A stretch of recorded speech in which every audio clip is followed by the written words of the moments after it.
Hello, fellow miners.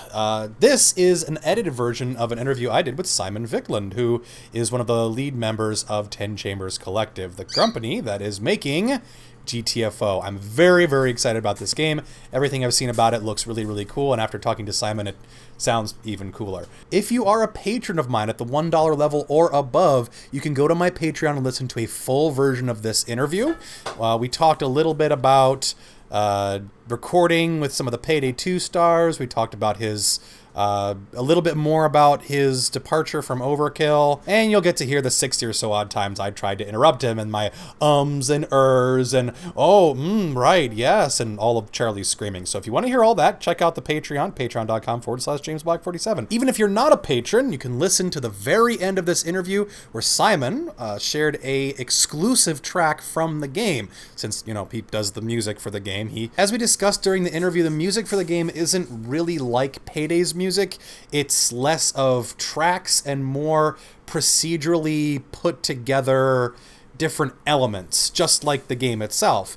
But he did put together a few tracks that we can listen to and kind of get a feel of what the mood's like. So remember to stay put to the end of the interview, where I'll be putting that track up just as is, and you can listen to it and download and whatever. So please do enjoy this about an hour and 10, 15 minute long interview with Simon. So today, here, We're with Simon Viklund of Overkill Software and also of 10 Chambers. How you doing today? Yeah. Well, to clarify, I wasn't in Overkill. Pardon me. So I do recall you did work for Payday 2, though, right? This is not a different Simon Viklund. Yeah. But it no, it's the one and the same. But just to clarify that some people, like when we announced 10 Chambers and that we were working on GTFO and things, people were like, oh, it's a subdivision of Starbreeze, like it's a sister company to Overkill or something. And just to clear up any confusion around that, I've quit Starbreeze and Overkill. They're kind of the same company, and I'm now with 10 Chambers. So you can't really work at both companies at the same time because they're kind of competing.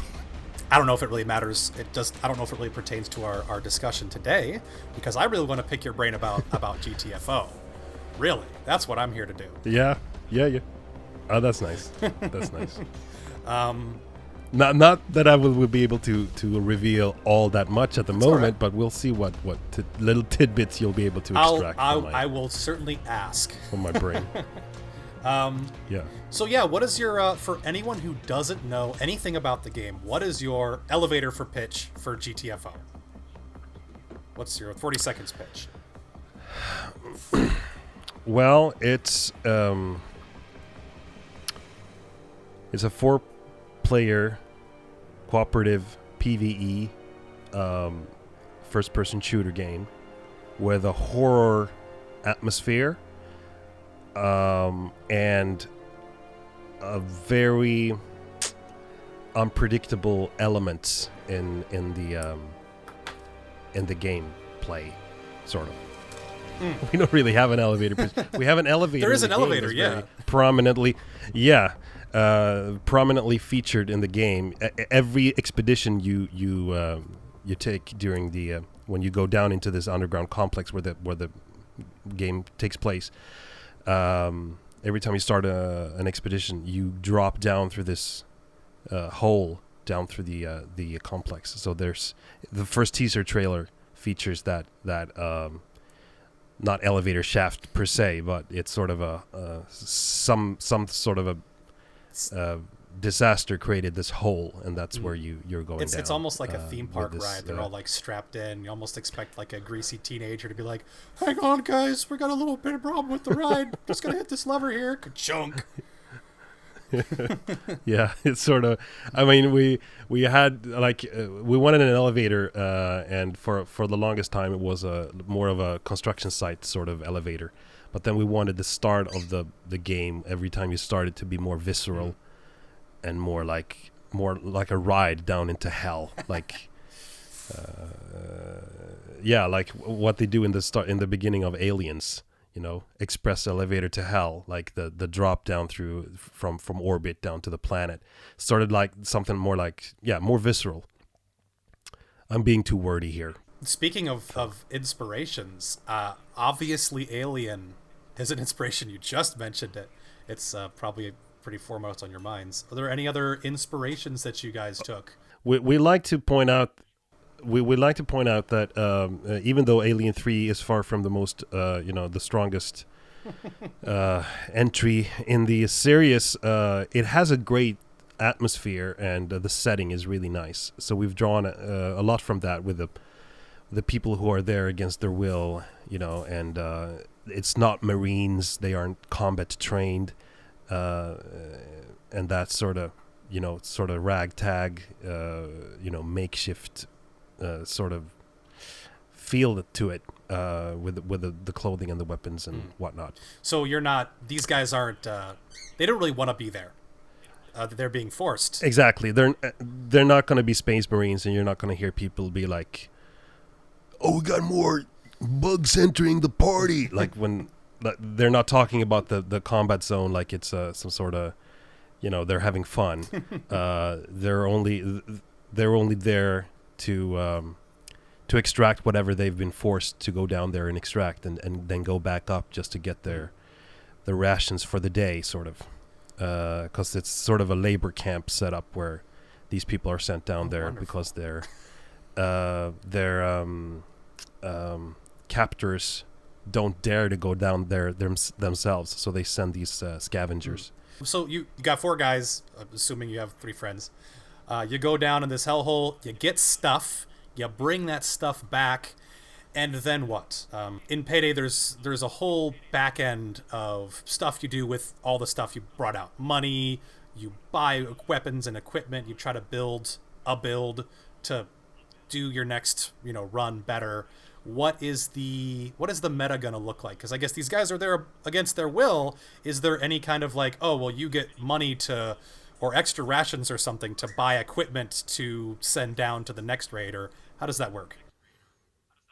Yeah, it definitely is all about trying to do the favors or the orders of these the captors in order to kind of rise in ranks and be allowed to carry more powerful gear and expand upon your sort of golf bag of tools and weapons that you can use when you go down there. And the idea is also to always give the player, or the players rather, information about what's to come, so that the players can take informed decisions during loadout. Even though the game is it changes all the time, and there's all these unpredictable elements, and you don't know the layout of the level because that changes. What sort of environmental hazards and what types of enemies and conditions are down there during the expedition, and then you can discuss among your team like who has the best whatever tool that can counter this sort of threat, and whoever has the best tool that we can use against this sort of thing, because we know we're going to stumble upon that. And then you can discuss like and kind of compare your golf bags and pick a loadout for the entire team. Everyone chooses for themselves, of course, but you have to think about the team and think that you as a 4-man group become this Swiss Army knife, sort of, that can tackle whatever, that can take on whatever comes at you when you're down there in the darkness. So will you have a more like static, persistent inventory, or is it going to be kind of like you would have maybe credits or something, and you don't get to keep the items that you take down, and you're not going to necessarily customize them yourself, but you can interchange them and they're worth this amount, and is it going to be more dynamic, or is it going to be more like in Payday you have this whole wall of weapons, right? And you're like, oh. Yeah, well, that's sort of how you're going to have, the way you're going to have it in GTFO as well. Okay. Maybe not as many, because you're going to want to like fuse, like pick them apart and choose parts or a part rather than from one weapon, and and use it to improve another weapon and sort of build your golf bag as it was. So yeah, it's permanent. To go back to your original question, you have a permanent sort of inventory range or roster or inventory. Yeah, inventory of weapons that you can pick and choose. And the idea is, of course, to create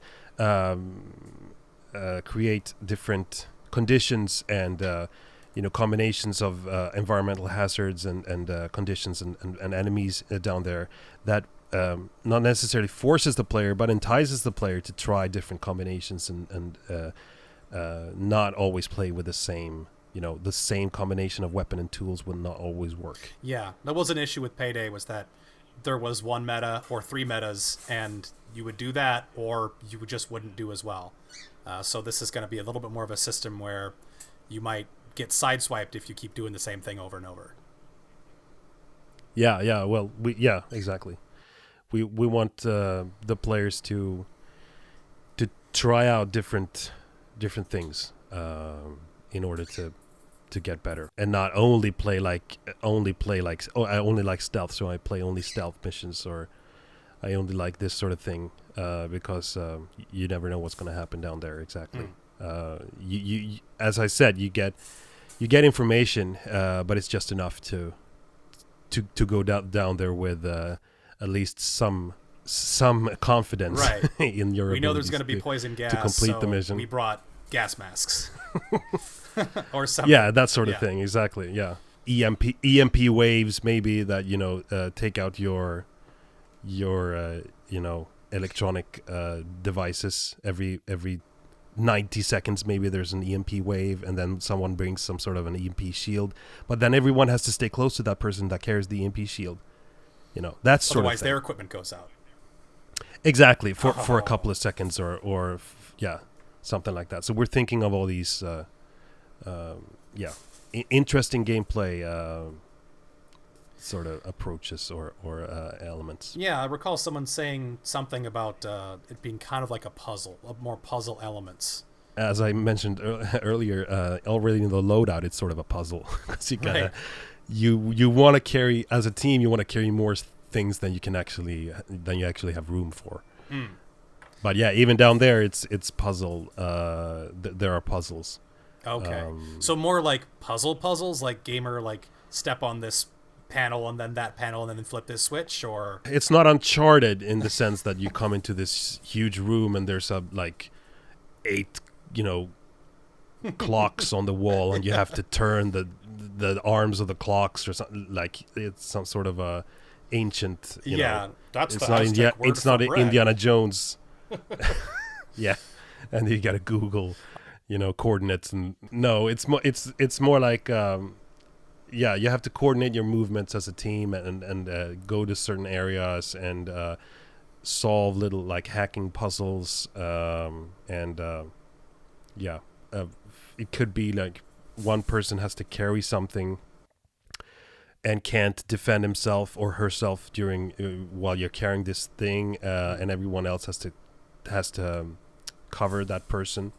Right, so more not necessarily puzzles, but challenges that change the way you play in a negative way or something like that. Like the EMP thing, where this gives us an advantage or allows us to pass by this particular obstacle, but it totally changes the way we have to play. Yeah, that too. In addition to puzzles, not, as I mentioned, not the Uncharted sort of puzzle, but you have these have you played Alien Isolation, where you have these sort of hacking? Yeah, you can hack into things, and you have this little personal computer sort of thing that you wire into panels and devices to start them up or open doors and stuff. Sure, and so like a mini game kind of. Yeah. Yeah. And then as a group, sometimes maybe you have to solve things together also, not just one person on that person's screen, but also as a group, like, oh, you have to stand over there and yeah, exactly. That was kind of one thing. Again, talking about Payday, was one thing that Payday's, where it did have puzzle elements like, say, stealth. It was typically one guy's going to do it and the other guys are going to kind of play support, but they really don't even have to be there.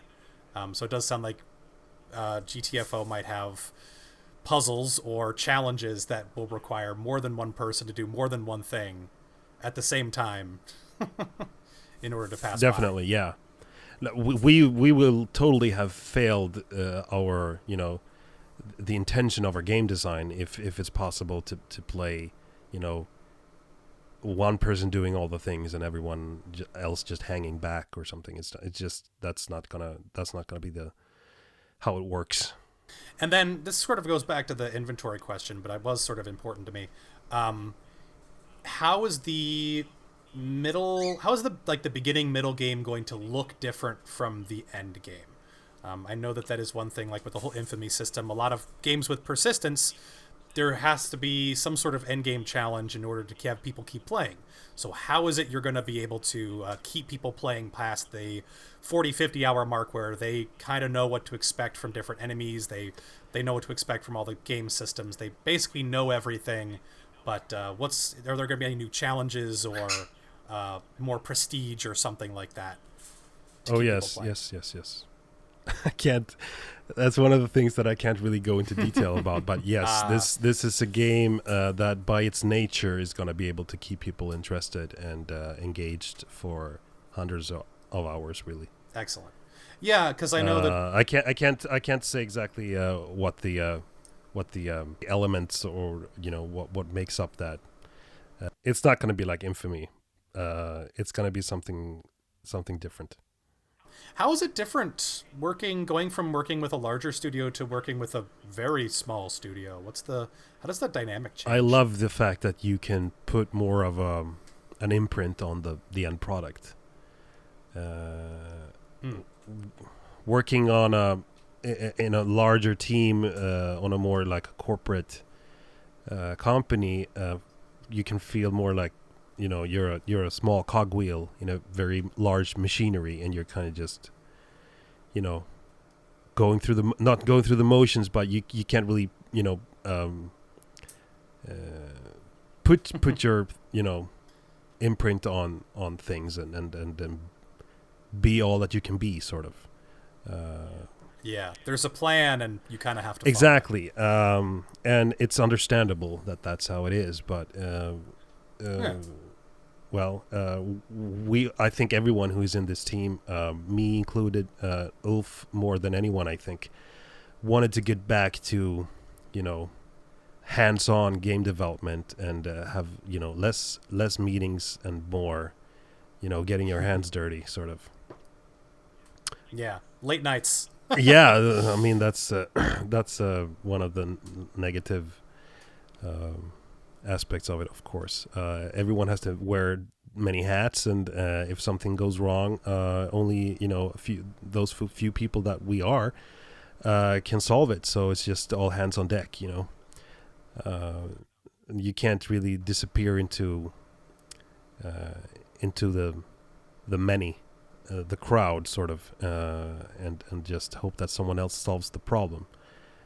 I was part of Grin when it just started out and was like 10 people back in 2000, and then when Grin went bankrupt in 2009, we started Overkill, and then we were, I think, 8 or 9 guys.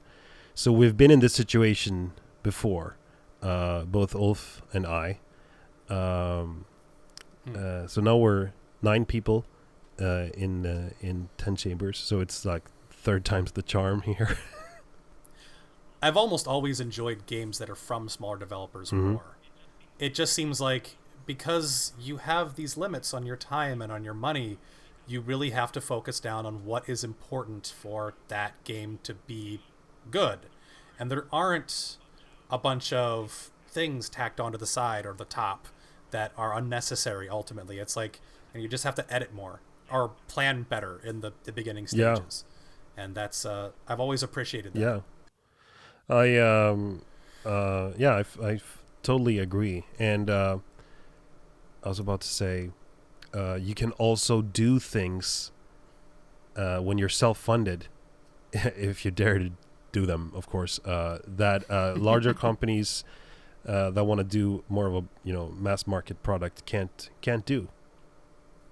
And that's why GTFO, we dare to do GTFO, which is more of a niche product and has a very focused smaller audience, I think, because it is going to be a difficult game to master, and I don't think casual gamers are going to be, we hope a lot of people are going to try it out, of course, and enjoy it, but we won't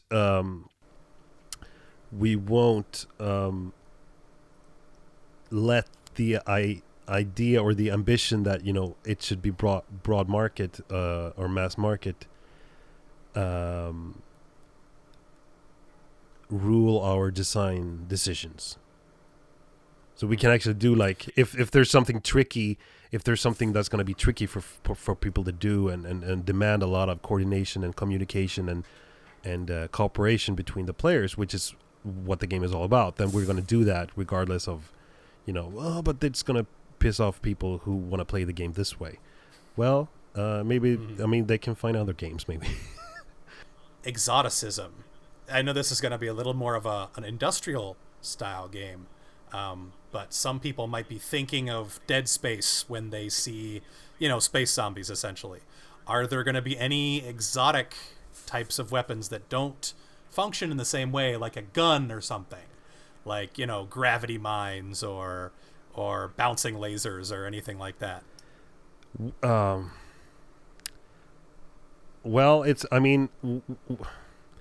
we have set the game in a sort of in a science fiction setting in order to allow us, if we come up with any tool or gameplay idea or puzzle or weapon that if it's fun, then we can do it, because it's a sci-fi game, so we have the excuse, it doesn't have to be realistic. So nothing is ruled out, I'll say that much. But it's not going to look like you're running around through, it's not going to be Star Wars with lasers, and flying around and very, bright and colorful and that sort of thing. No, absolutely not. That would probably ruin the entire aesthetic. Yeah, it's dark and brooding and really, atmospheric. That's the idea. But we have these, like, really saturated colors in the colors from the few light sources that are there. So it is sort of a colorful game in a way, but there are very few colors at any given time. Yeah, and that kind of does give it that sort of cold edge. Absolutely, yeah. We want people to be able to tell immediately from a screenshot, like, oh, that's that game where and it has a visual identity. I remember Ulf had said in an older interview, I think he did with Sir Crackerbulb long time back, that his favorite part about working on Payday 1 wasn't necessarily the action elements, but the way that the game drove tension. That the tension between the action scenes, elements essentially, and then the downtime between assault waves. And that the assault waves were also a means of driving tension, so that you really didn't get a relief until you were over and done with. Yeah. So the whole game was building tension the entire time. And just from the materials I've seen from GTFO, that seems very similar to the kind of design aesthetic you're working on with that. But I wanted to ask you about that. In what ways would be driving that kind of tension that we haven't seen just from the trailer? With all the tools that we have at our disposal. Personally, I've been wanting to do a horror game since the early days of Grin, 18 years ago. And anyone who worked at the company back then, which Ulf did, and Anders Bodbacka, which is another team member at 10 Chambers, also was a part of Grin back then, even 18 years ago. they can all testify that every company meeting I raised my hand at the end, and we're like, because they took questions like, or we would like raise any concerns that we had, and I said, okay, so when are we going to do a horror game? Because I really wanted to do horror, because it has so much to do with sound design and music, and just building that uncomfortable, eerie sort of atmosphere. And I really wanted to get into that with the music and the sound design, which was what I worked with even on Grin. This I'm super happy that at last we're doing. I mean, I have to point out that, if people, hardcore horror game players, like if you play Amnesia or something, it's not going to be that sort of horror, because we give the players the tools to fight back. So it's not going to be survival horror. You're not going to run into a closet and hide for the monsters. It's not going to be, the controllers are intentionally bad so that you feel panicked as a gamer as you try to, stay clear of the dangers and stuff. It's not going to be that sort of thing. So don't expect that, because you'll be disappointed. It is, after all, a game where you play together with other people. So even there, you lose that sense of isolation. Because you're playing with others, and you do have weapons and tools to fight back. But yes, it has a really creepy atmosphere, and we're really building tension with the amount of enemies and environmental hazards, and the fact that the longer you progress through an expedition, the more you will lose if you all wipe. So there is tension in all aspects of the experience, sort of. And I'm super happy to be doing the music for it, and it's a huge challenge for me to actually let go of a lot of what I took for granted when I did music for other games previously, as in, for example, Payday 2, where the music is sort of like, oh, you're in this loop because it's assault, and now the assault ends, so we do this little thing where you go down into this more like low intensity part, and then, okay, now it's 30 seconds to the next assault wave, so we start this other thing, which is a 30-second build up, and then after the build up, it goes back into that other loop. And this GTFO has a a music system that is so complex I can't even begin to describe it. It's supposed to really like blur the edges between what is actually a composed piece of music and what are like just little bits and pieces that I've created, and that the game can sort of pick and choose from and create its own songs, so that you never really know what's going to happen with the music, and you can't say that this is that song, because bits and pieces of it could be art. It's interchangeable layers of music, and I really have to let go of as a composer, you want to arrange a song and say like, oh, in the beginning it's this instrument, and it builds up, and then it has a little melody like this, and then the drums come in after 30 seconds and 8 bars of drums, and you change to this thing. Now it's just I leave it all up to the game. Of course, I'm setting up rules for the game that it has to follow. Like, you can't change the drums more often than this, but you can also not let the drums play for longer than this before you change them. So it's a super complex, very advanced music system that also does that the thing that you talked about, building the tension and really keeping you on edge, because you never know. There's no music that you're gonna bob your head to in GTFO, and that's I've already come to terms with the fact that the GTFO soundtrack is not gonna sell as well as the Payday 2 soundtrack. It's just not that type of music that you're gonna want to listen to when you work out or when you drive your car or something. It's not gonna be the cool music that makes you feel cool like it does in Payday, because Payday is a power fantasy. But GTFO is a horror. It's a nightmare, you know. So you can't have a game that empowers you, really. You can't have a music that empowers you because the game is not about that. The music in GTFO will serve the product, whereas in Payday I was like, this is supposed to be music. Intentionally I made the music like this is gonna be a track that people are gonna want to listen to outside of the game because it's a hook. It has a nice hook. Yeah. It has driving drums, and people are gonna be like, you know, working out to it or taking a run, and listening to it. So and that's what I get from fans a lot. Like people like listening to it when they work out or when they study or whatever. But that's not going to be the case for GTFO soundtrack, and it's just for the better of the game, really. But I mean, all of us as video editors on YouTube are going to hate you for this, because we're not going to have much to work with. Is there going to be? This is a personal question. Is there going to be any kind of like compilation or any kind of tracks released? Just as like, here's the music of GTFO. Yeah, it sounds like no. Well, I've been toying around with the idea that we should actually release an app. So if you want to listen to the game, to the music from the game, you download an app. You can't listen to it on Spotify or as an MP3. You have to download this app, and then the app actually contains the algorithms and the, it has the ability to piece it together, the pieces of music as it does in the game, and then you can actually maybe not change track, but actually tell the game to like, okay, raise in intensity.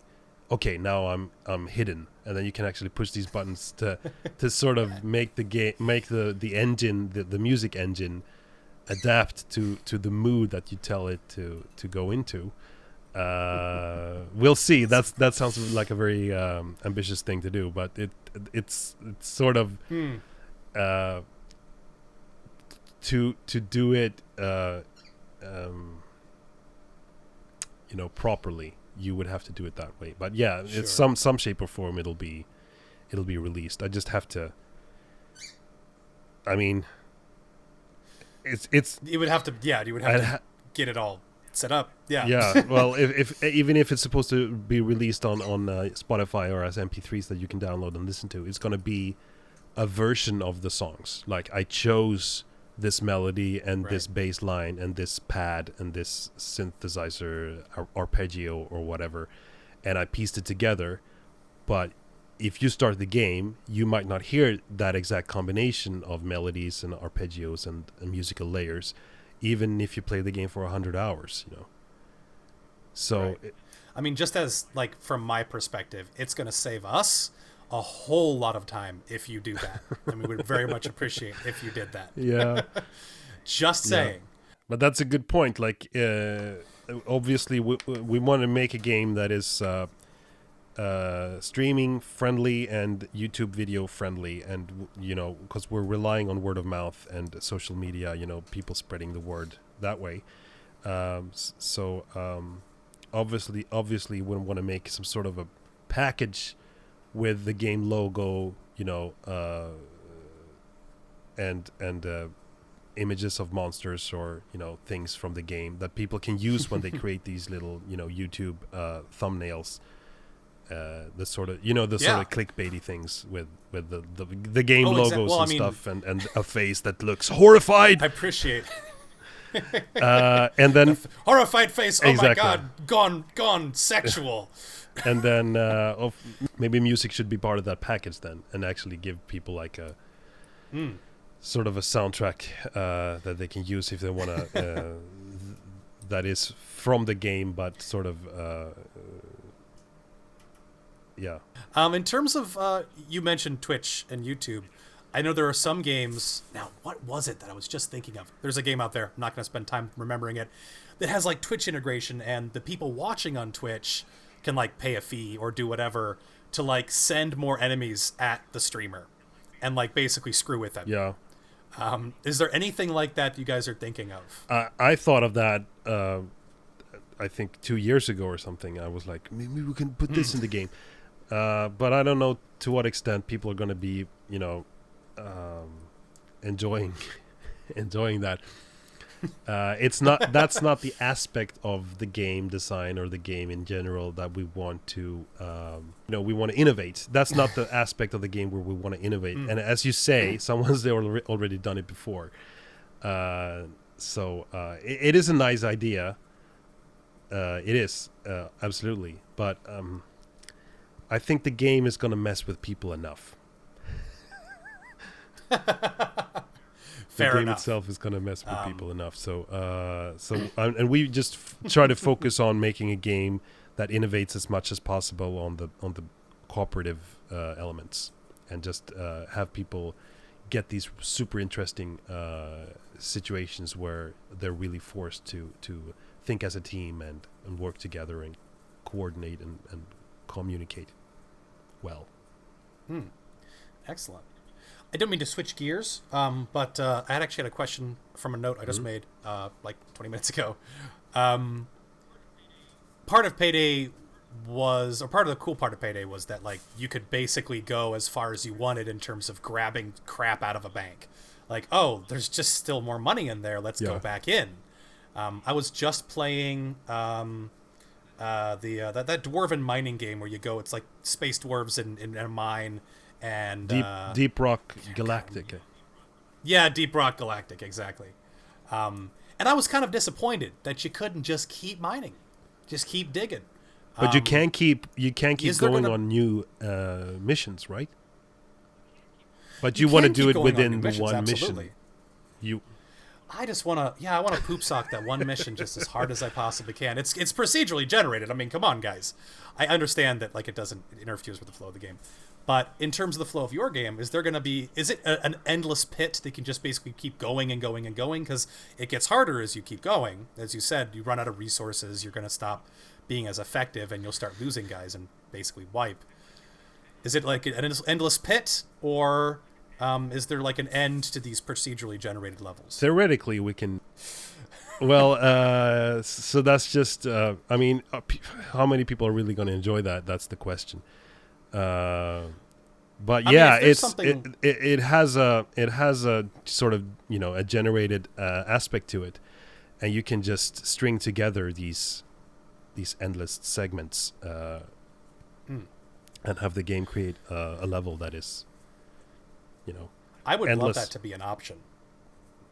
I would love that to be an option where we could just say, okay, let's see how far we can get this time, because I mean, I think at the end of the day, people are looking to challenge themselves. Oh, yeah. And even if it is a horror game, and if it is like I don't want to use that word. That's a bad word. Strike that from the record. If it is like an experience, you just go in, you do the thing, and you get out. And obviously there may be like a difficulty meter you can change and say, oh, I want it to be harder this next run. Yeah. But just to have like, just see how far you can go. See how far you can get. Well, the game design... is based around that you go down there, you scavenge, you find things, you carry out the objective, whatever it is you're told to go down there and do, and you try to grab as much other things that your captors might not be interested in, but that you can keep for yourselves. Resources and things that you can use for maybe the next expedition that give you the an edge somehow, or ability to upgrade your gear. And then you have to get to the end. So there has to be an end. There has to be, you wouldn't want to play like a 12-hour expedition and let's see how far we can get. And then you die after 4.5 hours, and then you get nothing from it because you couldn't carry it to the exit elevator. It would be sort of pointless in terms of the persistence of your character or the game. But yeah, it was just a thought. It's totally possible. You just mentioned, but it's not. It's not like trying to push the envelope of what people maybe they don't want to do it, but it's there, right? Yeah. Well, some people will not run out of missions. We're just not sure how much of that will be within a mission. but more like You might also hit a situation where like you've generated so much their computer can't handle it. It's like no, but it's designed like you go into these choke points, and then we can actually dump the part of the level where you just pass through. And you have to be all 4 people and get through that sort of airlock thingy, and then we dump the what you just passed through, and then we can awesome. Open up the door to the next segment. So it allows for people to keep going and going and going and going theoretically for awesome. until you don't pay your electric bills anymore. Will there be any DLC planned? Do you guys have plans for DLC at this time? We don't have plans for DLC, no. All right. Any plans for microtransactions at this time? Yeah, we plan to not have them. Excellent. That's all I can say about that. Really. I'm sure it's a question you get a lot. And I know you may not be able to say release date. It sounds like you're still adding features. It's still in early alpha. Will we expect some sort of playable demo before the game releases? And how far along might we see that? Well, we've been open about the fact that at least for the past few weeks we've been open about the fact that we want to use the community to help us iron out the kinks in the game at one point or another. In what shape or form, if it will be in some sort of alpha or beta, if it's closed or open, or if people will be able to stream it or make videos of it, or if it'll be super secret, or who will be invited, or will it be like what shape or form, we don't know at this point. But we encourage people to engage with us on social media, and the best place I think to discuss that sort of thing is on the official GTFO Steam forum. And there's the thread there where someone asked, like, will the game come to early access? And I made a post there because I've been the designated sort of Steam 10 Chambers spokesperson, and I made a post there where we described where I described our 10 Chambers philosophy regarding that. So you can go there and read and respond if you're passionate about it. But yeah, we'll want it because we know the guys from Fat Shark that did Vermintide and the sequel, and they're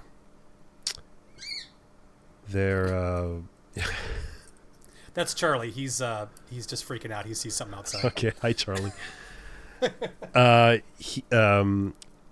Their post-mortem for the first Vermintide game, they said they should have tested the game more. They didn't realize that it needed more testing. So we don't want to make that same mistake. We want to learn from their mistake there and test the game. And we're pushing so many things, like technology-wise and game design-wise. So I think we kind of have to test it, in a broader scope than we can do inside the office. Because we had 4 people over yesterday that played the game that had never played the game before, and it was a super successful test. But that was just 4 people playing together, and we on need your machines. We need exactly. So we need to test it, in a bigger scope. Definitely. We talked a lot about the cooperative aspects, and went into some specific game design like examples, and the hardcore aspect of it. What we didn't talk about is the characters and the fact that we have Adam Gascoigne on the script writing duty. Oh. I don't know who that is. Good. He worked on Doom 2016. Not that that's a game that has like a very clever story. No, it does actually. But yeah, he's a really great writer, and he wrote all the dialogue and logbook entries in that game. And he's worked on a bunch of Call of Duty games, and Last of Us he worked on as well. All right. Yeah, he's really experienced, and That's awesome. He's British, but he's lived in Los Angeles for 20 years. He's the perfect guy to be able to write for all of our characters in the game, since they're both from Britain and America and Yeah. and How many characters are there at this point? there are 4 characters, and So just 4. yeah, we go for quality. So since we have such ambitious ideas about what the characters are supposed to be able to say, and that they're supposed to be able to carry dialogues, and not just I need health, I need ammo, all these sort of barks. We can't really do more characters. We're 9 people, so we can't be. I would be sitting full time just editing voice lines if we were to add new characters all the time. So it's not going to be. We have those 4 characters, and those. So it's more like the first Payday game in that aspect. And even the first, and even the first Payday game was done by a crew that it was almost 3 times the size of. So they're not going to add any more characters later. That's not the plan. No. All right. Hey, fair enough.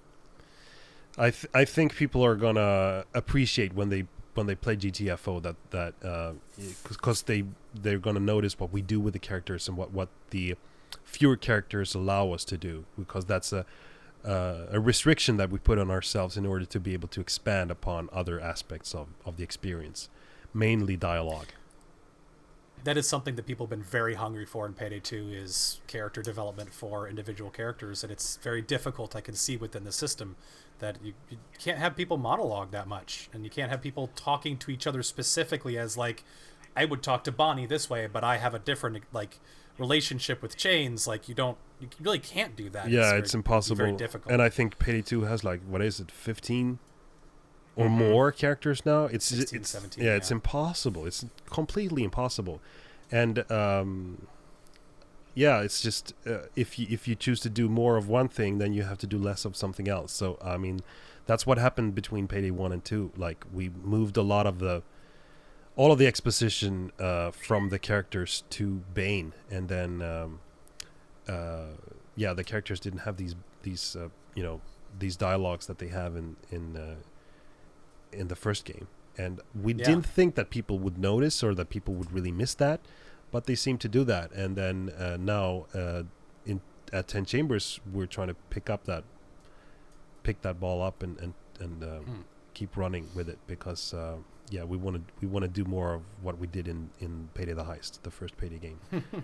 GTFO movie. Yeah, but GTFO movie. That means that we won't be able to have more characters, basically, because it's going to be. I mean, it increases exponentially, the amount of lines you have to record, because if there's a 5th character, then all of the previous 4 have to be, have a relationship with that character, and how all these dialogue, and the system is already complex and has to take into account whether a certain character is missing from the team, because you can't play the game, only 3 people or 2 people, and then there still has to be like dialogues that you can where you just exclude characters that are missing from the server, and it's just extremely complex.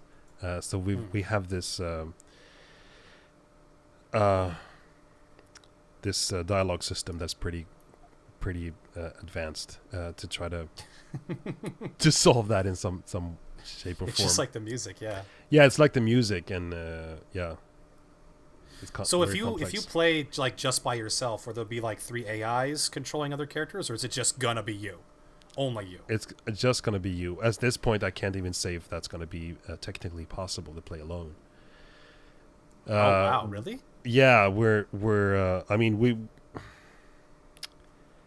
let's go back to that example that I talked about earlier, where you carry this thing and you have to the others have to defend that person.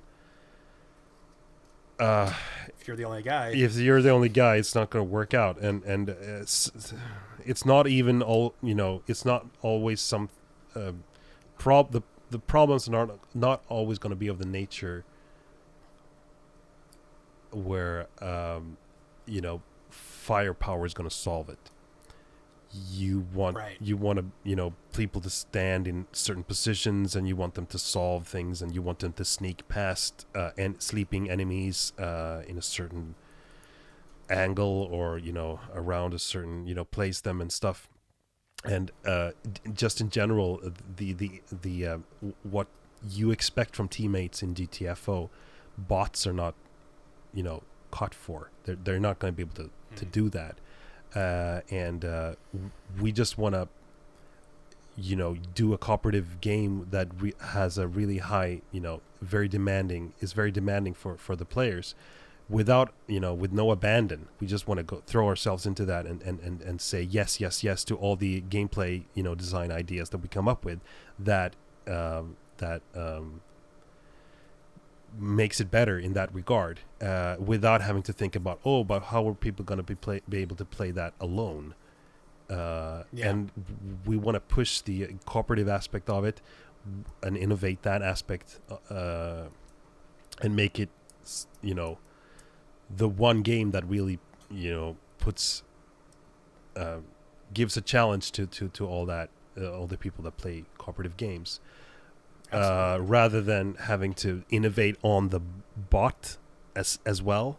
And it's kind of a lose situation trying to do a bot, even if it's a bot that allows you as a player to give the bot orders. Because we were in that situation when we did at Grain. We did the PC versions of Ghost Recon Advanced Warfighter, and the sequel to it back in 2005, 2006. And it's just, we had this command rows where you could choose and order your AI teammates around. But since it's robots, or bots rather, you just expect them to, be smart enough to be preserving, but still follow your orders. So if there's a situation where you order one of your bots to cross the street, and they determine that they can't do that because it's too many people shooting, and they have no way to seek cover as they cross the street, you're either going to be pissed that the bot is not following your order and not crossing the street, or you're going to be pissed that the bot followed your order and got shot down in the middle of the street. It's just a lose-lose. Like, you can't win that. Trying to create bots that, if it's smart enough to make its own decisions, you're going to be pissed that it doesn't follow your orders. If it follows your order blindly, you're still going to piss off the player, because the player's going to expect it to be, but you got shot down when you, like, it's a can of worms. So we're not going to go into that and innovate bot technology enough to be able to replace human players in GTFO. That's not what the project is about. It's going to be a demanding cooperative game for humans to play together. That's just the bottom line. And I can't say now that we won't create some sort of a game mode where you start maybe the game, and no one can drop in because the game kind of excludes certain puzzles and things that you won't be able to solve when you're alone, and you can play that way, sort of just as training or something while you're waiting for your friends to but it won't be the full. Even if we did that, it won't be the full experience, and we don't know if we want to create something that is sort of a watered down version of our own game, just to be able to to cater to single player players. So I know a big issue, like in Payday, is people's annoyance with puppies, basically, and you kind of need your own friends to be on, and being able to play alone is a solution to not having to play with people you don't want to play with. Yeah, just everyone but people you know. Yeah. We understand that, but then again, that's one of the things that makes GTFO a niche product, as I mentioned earlier. That is, it is for the people who already have this team of people that they play together with, and at least one, and you got one friend at least. Come on, just one. yes, find someone, So that's one of the things that makes it niche, I guess. And we're not gonna want to water down the game design in order to make it appeal to more people. Really, we just want to no abandon, just throw ourselves into the all the crazy ideas we can come up with that are make for interesting cooperative situations. That's the Main idea. gist of that. Yeah. Do you have time for another question? Absolutely, yeah. Okay. Do you have any plans for mod support or supporting a mod community of some kind? I can't answer that actually. I can't even remember that we've been discussing that in any serious and making any decisions about it. Okay. So yeah, I can't say at this point. We will see whether the way you play the game lends itself to that sort of thing. But I can't. I will not rule it out. Absolutely not rule it out. Fair enough. I mean, we will depend on having a great community, and obviously modders are part of that, and a great part of a great reason why many games live on for so long. So and we definitely want GTFO to be that sort of game. So we'll see how it fits into the I almost wish I could. I can't talk about how you play the game. It's just a sort of a avant-garde approach to it's not like Left 4 Dead or Payday in any way. It has a different setup. So people are just gonna have to wait until we reveal that aspect of the game. But yeah, it is different. Okay. And since it is a horror game, are there any plans on making a VR version? Well, I have to come back to the 9-people team and say that maybe that's not something that we don't want to split our focus and do something. Like, of course, if some other company comes to us and they're like, oh, if you want to, we can do a VR version of your game and we can split the revenue or something, then I mean, nothing's ruled out. We don't want to rule that out, but we're not going to sit down and create that. We don't have the resources really, because we're pouring all that we have into this, and we're starting out talking about that. The resources, I can say that we start out with a PC version of the game. It's not going to be consoles first, because I was just about to ask. Yeah, it's I kind of sensed that was coming. It's about the team size. Like, we have to focus our efforts and really concentrate on something to get that done, and then move on to the next thing. We'd love to get GTFO on consoles, even Switch, if that if the opportunity arises. It just dark hardcore game on Switch. Oh, heard of. Well, I mean, if the opportunity comes, we'll jump at it. But we just have to focus our efforts. So it has to be in some shape or form where someone helps us out or something like that, I guess. In any case, it's not going to be released at the same time as the PC version. That's not the plan right now, at least. So most of the time when we get questions on the forums and on Twitter, and people are like, oh, are you going to be able to